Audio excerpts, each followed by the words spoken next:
Welcome to your Aligned as Fuck Life podcast, hosted by your girl, Shalvika. I am a life transformation coach, a wife, a cat mom, pure generator, Enneagram 3, Pisces sign, and helping you build an aligned as fuck life is my jam.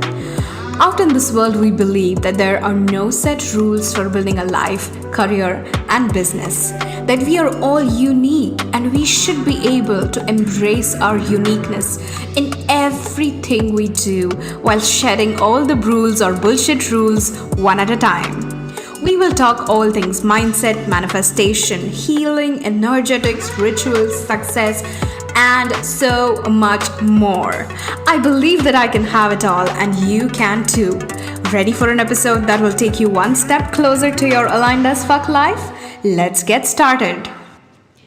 Hi, this is episode 54, Connecting with Nature with Olivia Bowen.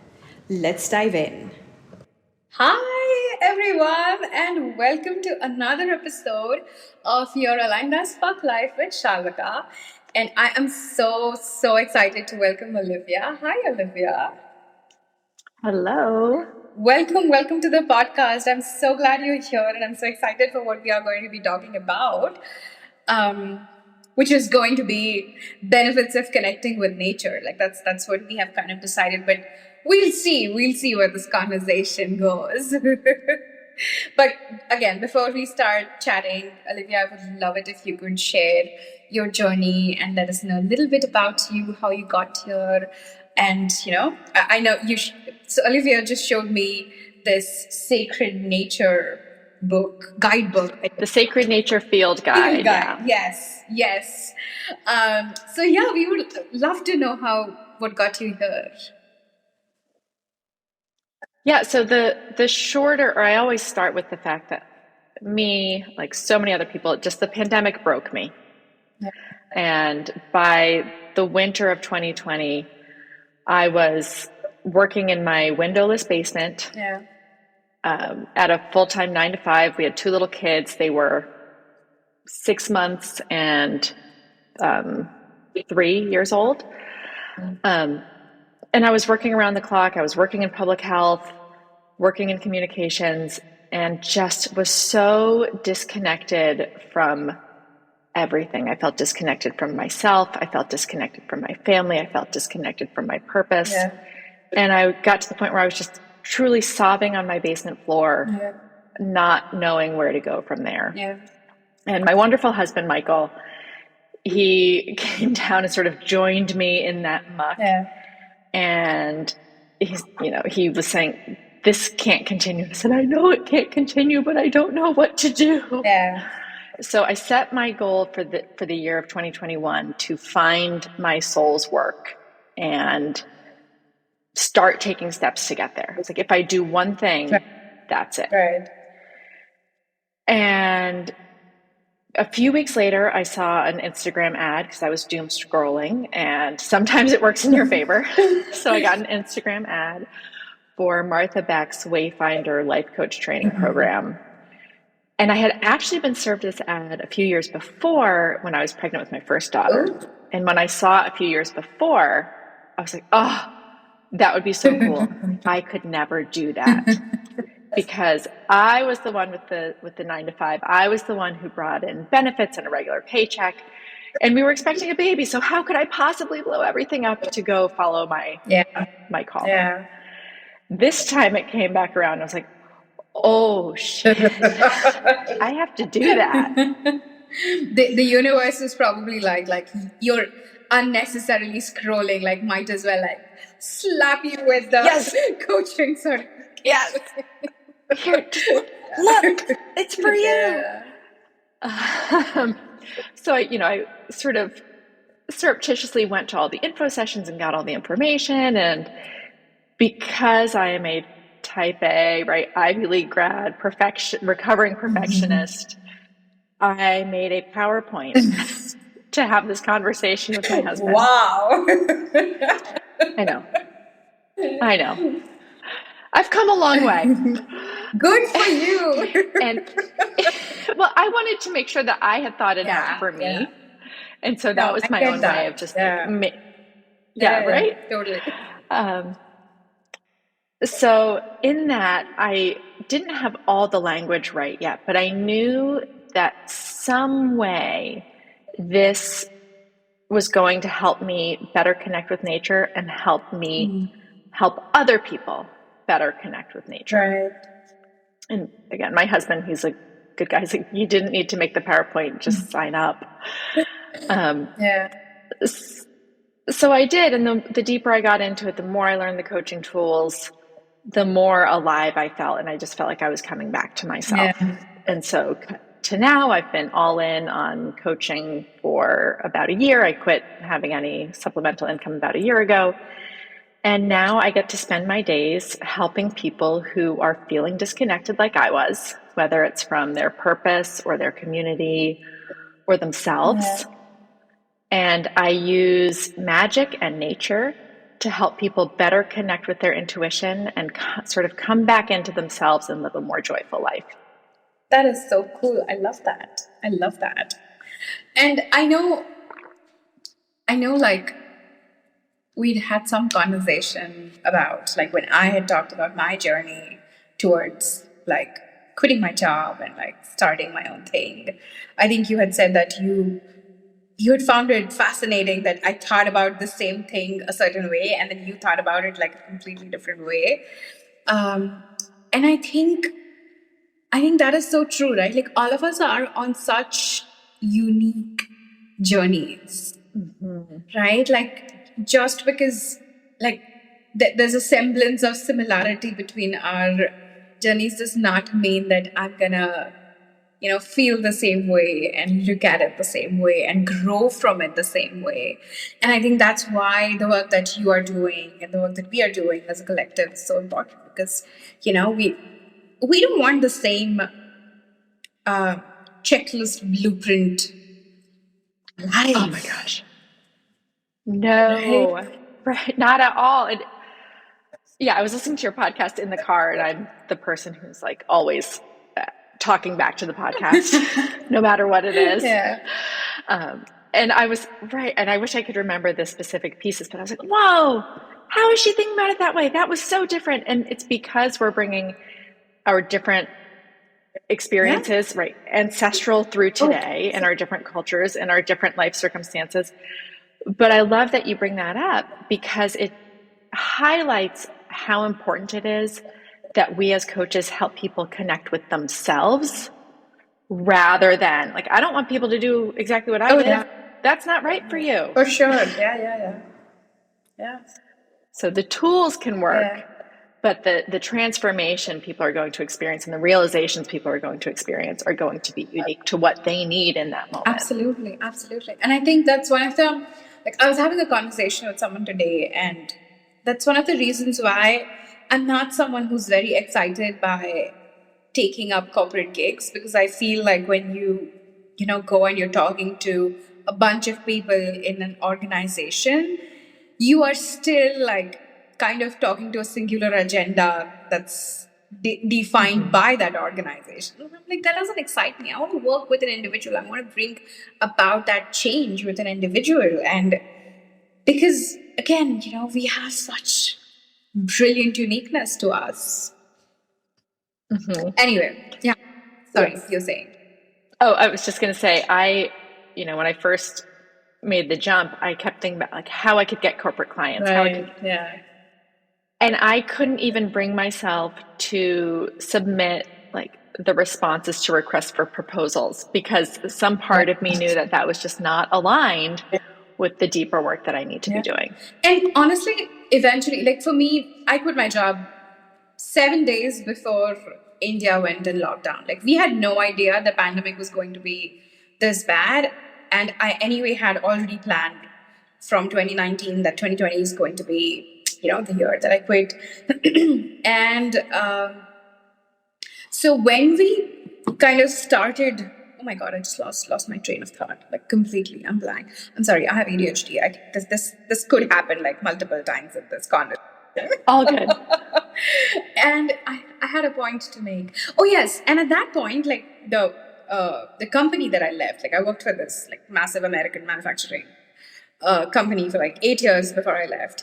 And when I left, like I did a few sessions with them because again, I was in that headspace of, oh, it'll be good if I leave with like a corporate client in my hand, right? Like it's just that semblance of safety that you feel. And then, of course, the pandemic hit, and then, of course, my values came forward, and I did. And eventually, like this year in March for Women's Day, they actually invited me to do a vision board party. So I did a vision board party for my employers like Women's Day celebration. And I'm just like, eventually people find like their way into who you truly are. You don't have to really bend yourself backwards to fit into other people's molds. Like everything just that's meant to you, come to you, will come to you.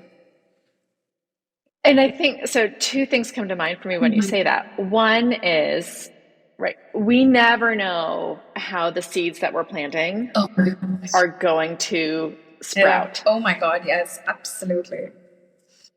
We have no idea. I mean, I've had conversations. I'm hosting a retreat in May, and the 3 people who signed up first were all like connections or people who were in my orbit years and years ago. And I never could have predicted that we would come together in this particular way all these years later. And to your vision board point, yes, they came back around, but it also took you trusting yourself and showing up as yourself over and over, and like releasing the idea that this was going to be a corporate client and putting your values front and center for that to come back together in the way that works for everybody. For sure. And that's the thing, right? Like I talked at a summit last week, and they wanted to talk to me about purpose. And what I actually spoke about, my topic was purpose isn't unicorns shitting rainbows. Because I'm like, we look at, like, especially like people like us, right, who struggle to find, like, what is it that I want to do? I know I'm meant for more, but I don't know what that more is. We are always sold the story that you just need to find your purpose and everything will fall into place. And that's not it. It's like with relationships, like when people say, this relationship ended in marriage. And I'm like, no, it doesn't end in marriage. Oh my word. It begins. Like that's a whole different shit show, ball game, whatever it is you want to call. But right, like it starts. That's the thing. Even with purpose or that clarity, it's not just like you find it and then there's shooting stars and rosy glasses everywhere. It's not it. It's so much to it, right? It's finding your values, it's sticking to your values, it's being resilient, it's being able to take a no. Like there's so much that goes into it. Yes, and so one of the concepts I love to work with is these 2 types of fear. And I got this from Tara Moore, who got it from Rabbi Lou. So in ancient Hebrew, I believe I have that right, there's yirah and there's pahad. And yirah is the fear of like, oh shit, I'm gonna do it. Right. Like where you're standing on the edge of the precipice and it's freaking terrifying. Right. And every part of you knows that if you do this, things will get bigger and brighter and better. Right. So that's going towards this. That's your compass point. Go towards this. And then there's pahad, which is like hard no, right? Like there's an animal chasing you. This is dangerous. Do not go here. So one of the things that was really helpful for me was learning to distinguish those 2 types of fear. Because at first they can feel really similar, but one is saying, don't go there. And one is saying, absolutely go here and just trust that it's going to work out. Yeah. Which, again, like the foundation of which is this immense trust in your inner voice, like coming to the topic that we have. How do you think, like for you, how is that journey to get to that point of trusting your inner voice, trusting your intuition, and then how does nature tie into that? And it's an ongoing journey, Of course. right? Oh my God, yeah. I still have days often where it's like, oh, am I really doing this? And then feeling a settling in. So for me, and it started with nature, and I come from a long line of gardeners. My mom is a professional landscape designer. My brother's a landscape architect. It's so cool. My children are named after plants. Juniper and magnolia. Nice. And I resisted working with nature for decades because I saw how hard my mom has had to work to build her business. She has a thriving business. She is, she's won awards, she's acclaimed, she's incredibly talented, and she's 70 years old and she still has to work really hard. Yeah. And I didn't want that. Yeah. And so I thought that working with plants wasn't available to me because I hadn't tapped into all the other ways one could work with plants. Right? This was the closest model. I rejected that model, so I shut myself off to all of that. And at the same time, I've always known when I just feel off, I can go into nature. And when I say go into nature, it doesn't mean you have to live near the redwoods or near some majestic spot. So in the Sacred Nature Field Guide, which I send out to people who sign up for my list, I give people a week of really small connection points. So one of the things I love to do, and especially when I'm feeling disconnected, is I'll just take a wonder walk. And this can be 5 minutes, 15 minutes, longer if you want, but it doesn't have to be. And this is really inspired by taking slow-ass walks with toddlers. Because what do? It can take 20 minutes to get down the driveway because they are in awe. Look at this bug. Look at this petal. Look at this. And so if the point is to get where you need to go, this is a terrible approach. But if the point is to feel awe and enjoy the moment, you can tap into that toddler self. And really just going around the block or just to get the mail, you might be amazed at what you witness. And so that can help. For me, that helps me feel both really small in a safe way, right? Like in a held way, because I can so quickly start to tap into the fact that I am one little piece of this huge, magnificent thing that is beautiful and marvelous, even if it's just walking to the end of my driveway. And then my brain starts going off, and then I start remembering, but we're all made of the same stuff. I have traded atoms with that tree. I have eaten that carrot, and so I brought parts of that into me, and that there were little minerals, and those minerals came from outer space, and so I'm part of the cosmos, right? So it makes me feel just really connected, and it doesn't take much to do that. And that helps me settle back into myself so that I can start to recognize these little tentacles of go this way, don't go that way. Like intuitive nudges. Yes, exactly. And then I also, what I started to do and what I do with my clients is practicing trusting your intuition on really small potatoes things.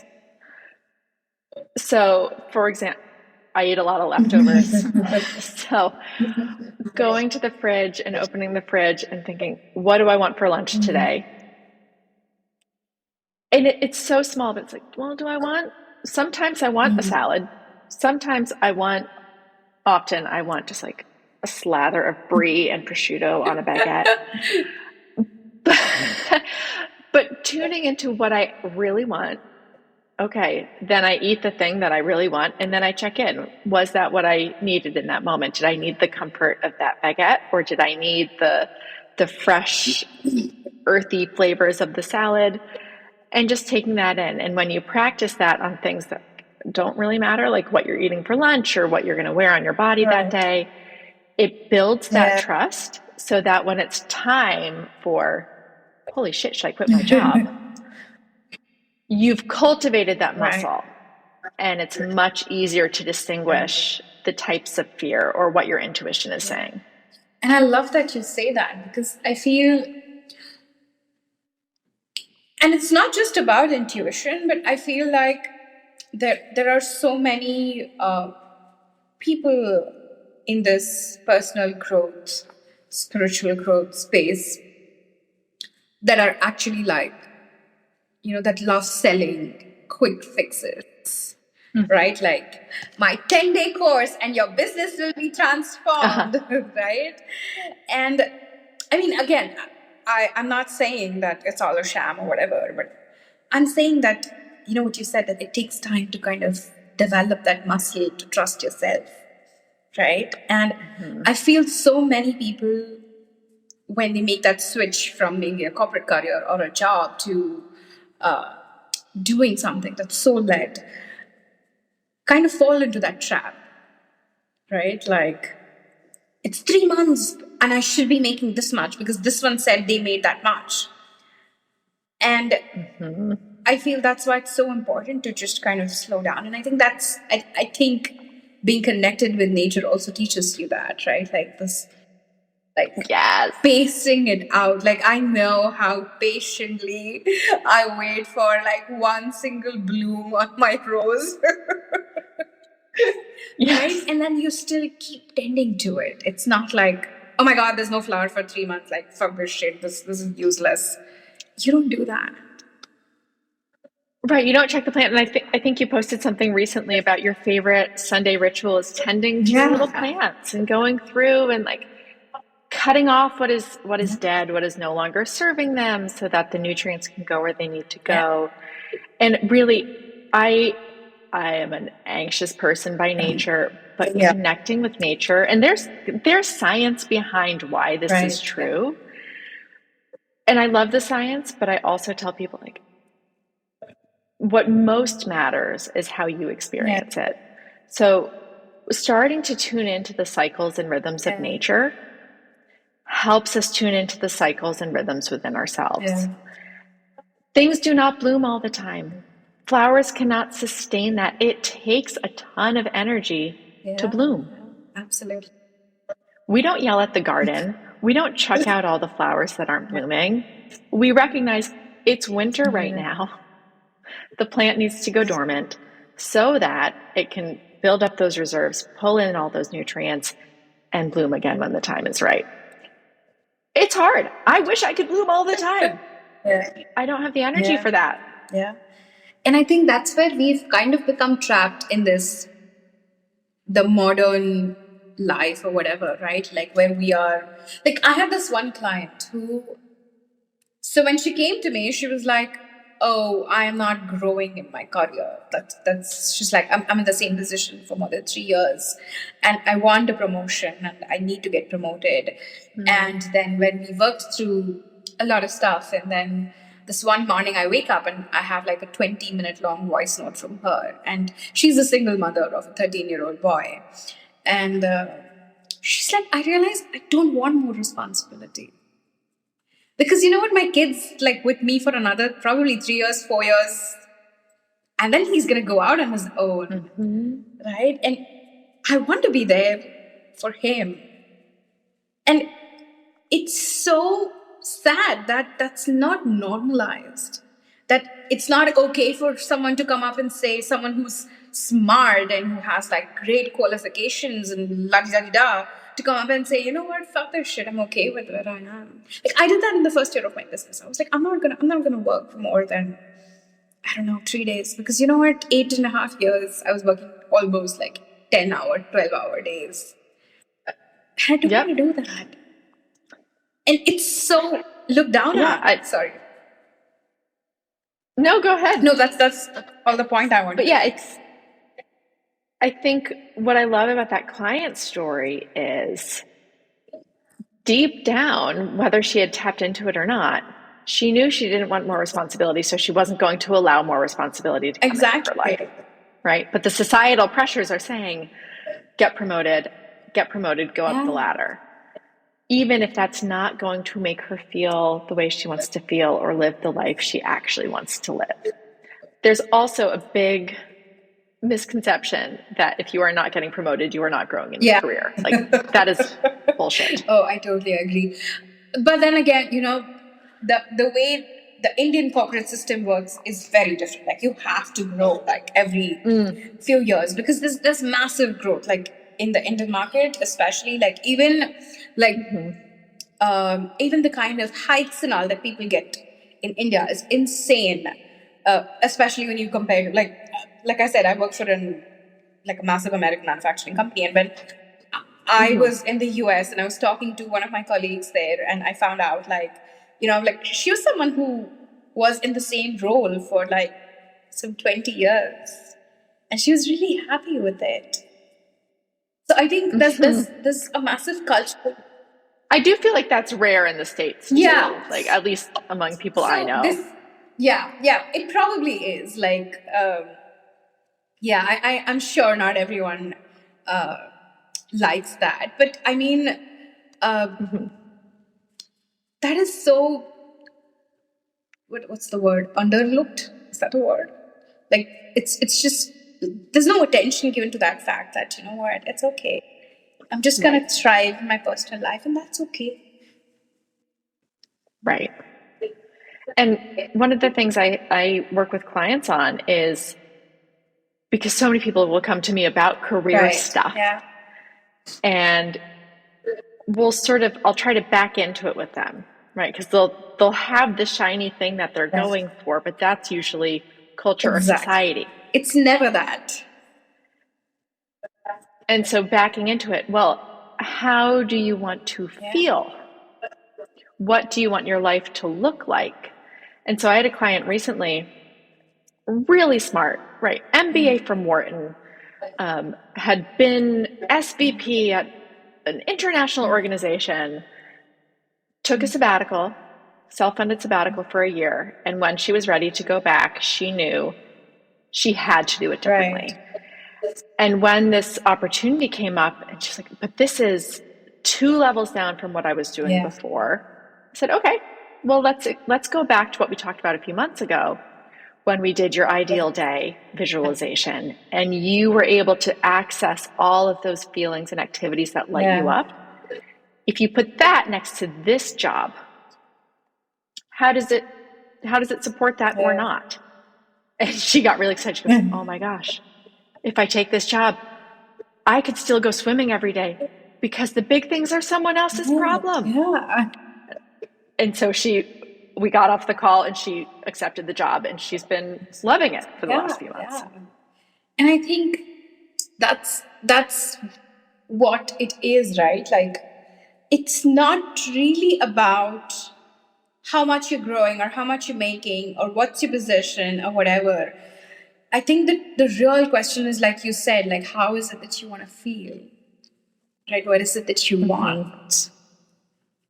So, okay, coming back to connecting with nature, I just want to know, like, I know you shared one of your rituals, but what's your, like, favorite thing to do when you feel that urge that I need more connection?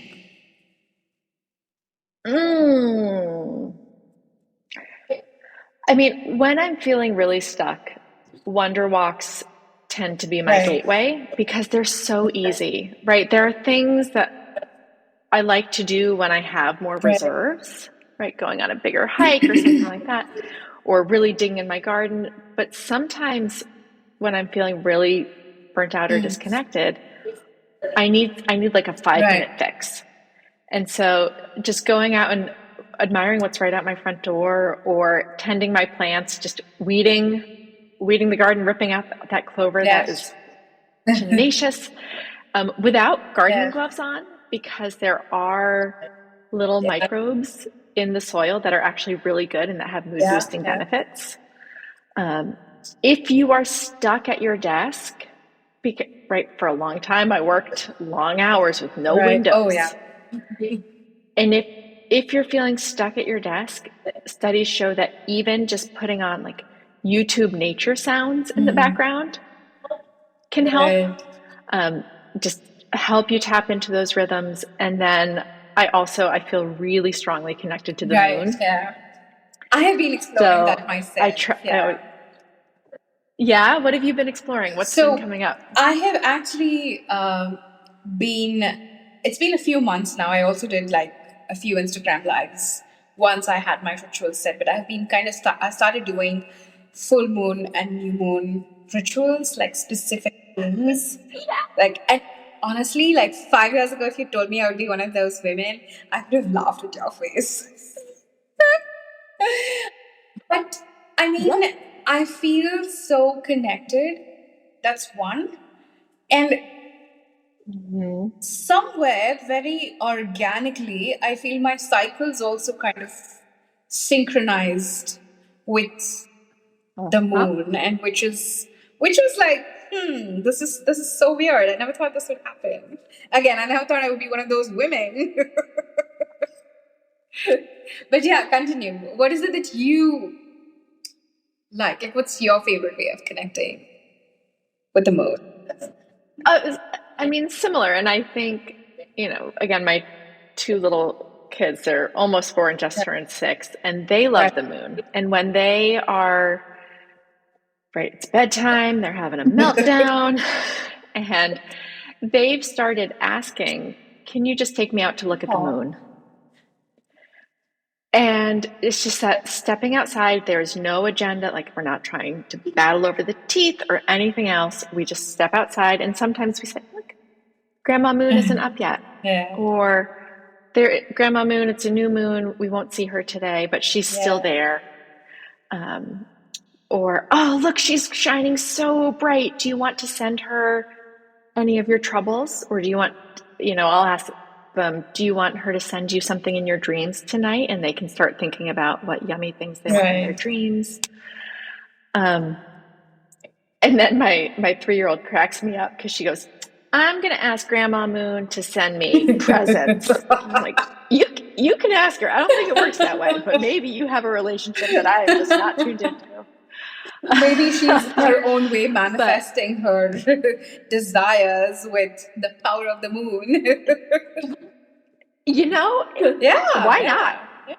Yeah, absolutely. Right? And I think littles are naturally in tune and naturally connected, and then it gets cultured out of us. I so agree with that. Yeah.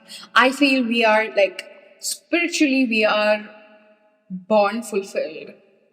Like, we have physical needs, we have emotional needs, but I think children are like spiritually so much more connected than you and me, because like you said, it's beaten out of us.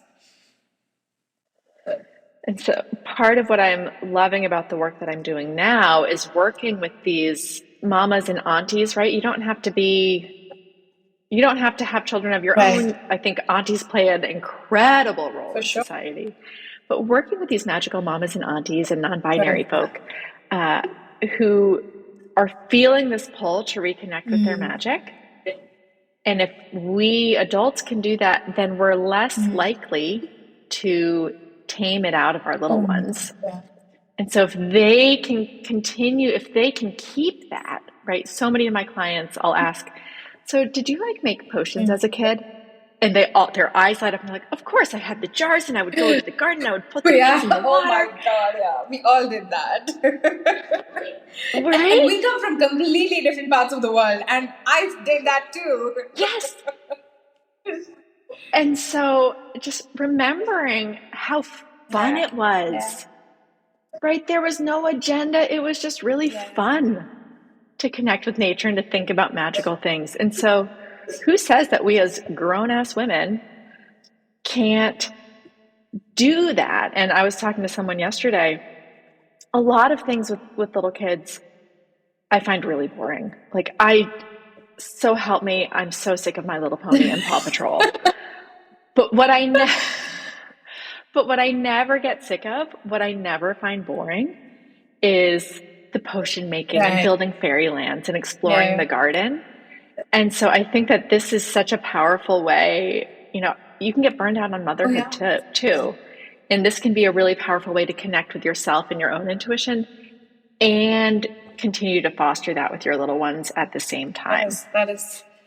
That's a very interesting. So I have been doing some play dates, and when I say play dates, it's literal play dates. So basically, like you said, like you loved making potions, right? So if you decide to join me in play dates, I'm gonna ask you to get stuff to make your fucking potion while we are on the call.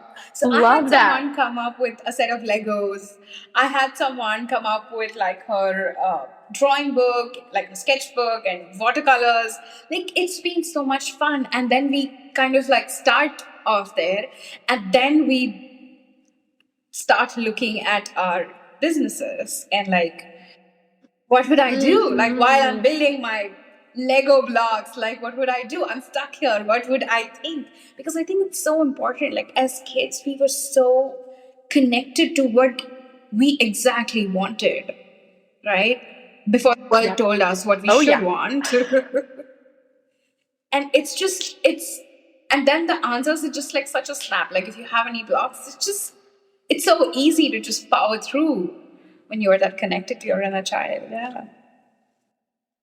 Right. And I love the playdates idea because it really does help you access the other side of your brain. Right. So it helps tap into all these neural pathways that aren't getting used as much, which is going to bring up new answers, new solutions in a fun way. Like it just, for so long, I made my life so much harder than it needed to be. I get that. And now I'm like, what's the fun? One of my ways of being for this year is follow the fun. I love that. Yeah. What is the fun solution? Maybe it'll work. I mean, even the non-fun solution, there's always a chance it won't work. Right.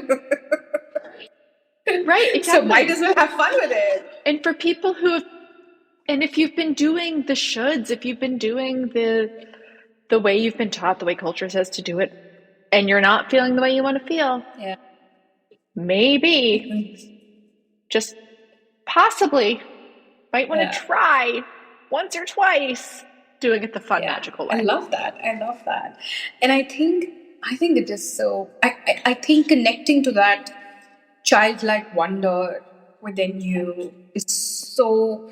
It's not just important. It's so fucking liberating. I mean, it just feels so good if you surrender to it. It's just. Yeah. Yes. So, in your experience, because I love that phrase, if you surrender to it, in your experience, how have you been able to surrender to it? So, one of the things that I started doing a couple of years ago is I tapped into what I loved doing when I was a kid, like potion making. So one of my favorite things was coloring. Like I never liked drawing so much, but I loved coloring and shading. And so I started collecting coloring books, and like now I have like this big shoebox full of, I don't know, hundreds of colors. And like literally every week I spend at least like 5 hours, 6 hours, whatever, like in coloring. And for me, that in itself, because, for me, surrender is to just be able to move past that voice in my head that says, oh, this is ridiculous. You're 33 years old. Just being in that space of where I would be when I was, I don't know, maybe 5 years old. So I think for me, that has really helped to kind of just access. And that's how the idea of playdates also came, because I accessed that part of me through the activities that I was, that I enjoyed as a kid. And I was like, okay, let me see if let me experiment with if that works for other people as well. And so, yeah, I think for me that is what it is. And also consciously not ignoring or talking back to that voice inside, like that inner child voice that's like telling me, oh, this could be fun, and not being like, oh, shut up, you're 33 or whatever, right? Like whatever, or shut up, like what would they think? Like, yeah, the what would they think one. I think yes. I think that's been something I've. Yeah, and I love that because sometimes it starts with like Right. experimenting Yeah. privately. Yeah. Oh my God. Yeah. Um, and but if it stays there, it's not going to Yeah. thrive, right? It needs Yeah. the light Yeah. to bloom. And so I think there's so much value in experimenting privately, right? All that subterranean work is so valuable. Fill the journals, try Yeah. the things, have the weird thoughts, listen to the podcasts, whatever it may be. And if you start to feel stuck, so I get a really constricted feeling Yeah. in my body, like almost it feels like an emotional straitjacket or like a snake skin that's too Right. tight. If someone starts to recognize that, or however it shows Right. up for you, that's probably a Yes. signal that it's time to like get a little Yeah. light on it. And maybe it's working with a coach who can be that safe Right. witness, Yeah. right? Doing those play dates that you can practice sharing it, talking about it in a way that's really supportive. Maybe it's sharing it with someone who's trusted. Maybe it's creating a secret Instagram account that doesn't have your name Yeah. attached to it so that you can post to your heart's Yeah. content. So yeah, experimenting in private can be a great starting point, but then you do need to get to the point where it Oh gets a yeah. little Yeah. light For on it. sure. For sure. I think that's yeah. That's really important too. What is your way of surrendering? What's your favorite way of surrendering? Oh gosh, I'm still working Yeah. on surrender. This is this has been one of the bigger lessons of the last few years, I think. And my when I really need to do it, I sometimes dig in my heels, and then the universe will just come along and blow something up, and then I just have to. What I'm working on is recognizing these moments of needing to Yeah. surrender and trusting, right? I've been cultivating Yeah. this trust, trusting that it's going to be Yeah. okay so that the universe doesn't smack me upside the head with the lesson, right? Because I know I'm going to Yeah. get it. And so starting to choose, even with my business has been on an evolution these last few months of I was working on like the logical, smart business plans and way of recruiting clients, and like it wasn't Yeah. working. Yeah. And so feeling into, well, what's really needing to come through me? What is my voice here to do? And doing that subterranean work, lots of Yeah. journaling, lots of therapy and For sure. coaching and sort of quiet experimentation. And now, right, that's the Yeah. composting, taking all that junk from life and letting it turn into Yeah. vital nutrients. And now I'm like, oh yeah, this Yeah. is, I have no idea exactly what it's going to look like. I have ideas, Right. inklings, but I surrender. I know that the universe has a better plan than I do. And I'm just going to move forward and trust that the path will appear as I continue to just take these Oh yeah. baby Oh steps. yeah.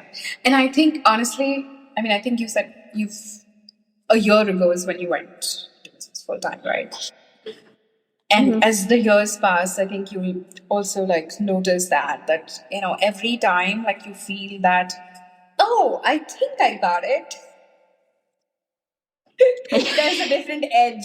Like you meet your next edge, and there's a next Yes. edge, and it's yeah. That's always the process, but it's fun. I mean, that's what we chose for ourselves, and that's how I think humans were meant to thrive, and not really in windowless boxes.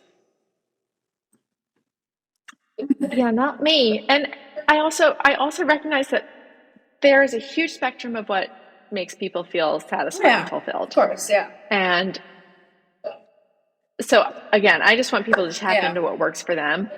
I am not built yeah, for staring at screens in a cubicle all day. some people, and there are also many ways to fulfill one's yeah, for dreams sure. too, right? Because the reality is, we live in a capitalist society. You need an income if you have dependents, particularly, right? So no shade to somebody who is in the cubicle space. For sure. But even if you're feeling trapped, there are still things you can do to come back to yourself. And I think that's what's really important to remember. People don't have to do a career change. Not everybody needs to be a life coach. Not everybody should be a life coach. But to come back to yourself and what brings you joy. I think even asking that simple question of what brings me joy, because I think people kind of forget that. And or forget that matters. True. Okay, cool. So, a couple of questions that I ask all my guests. Yes, what's one advice if you had to leave? Like, if this was the only part of the episode that someone's listening to, what's one thing that you would want the listeners to walk away with? Don't underestimate the power of simple connection with nature, even if it is just stepping outside your door and taking a deep breath and looking around. I love that. And what is your favorite, like, one piece of entertainment that you keep going back to? Like, that can be a book or a movie or a TV show or a podcast. Ooh. It doesn't even have to be connected to what we talked about. It can be anything. Yeah, no, I'm trying to think of what do I always... The Great British Baking Show is my comfort TV. I have never watched it, but I'm going to check it out. It's total fluff. It's people pursuing what they love to do, and everyone's kind, and the food looks delicious. Like, that's just what more do lovely. You want? Right? Awesome. Thank you so much. It has been lovely chatting with you. I know we went kind of all over the place, but thank you so much for being here. This was lovely. Thank you so much for having me. This was a wonderful discussion. I had a great time. All right. Thank you. Bye-bye. Thank you so much for tuning in today's episode. If you absolutely loved what you heard today, be sure to share it with me by leaving a review on iTunes so that I can keep the good stuff coming. And if you aren't already following me on social media, come soak up some extra inspiration and send me a hello on Instagram by searching @ShalvikaP. Also tagged in the show notes. I love and adore you so much, and I will talk to you super soon. In the meantime, continue building your most authentic and aligned as fuck life. Ciao!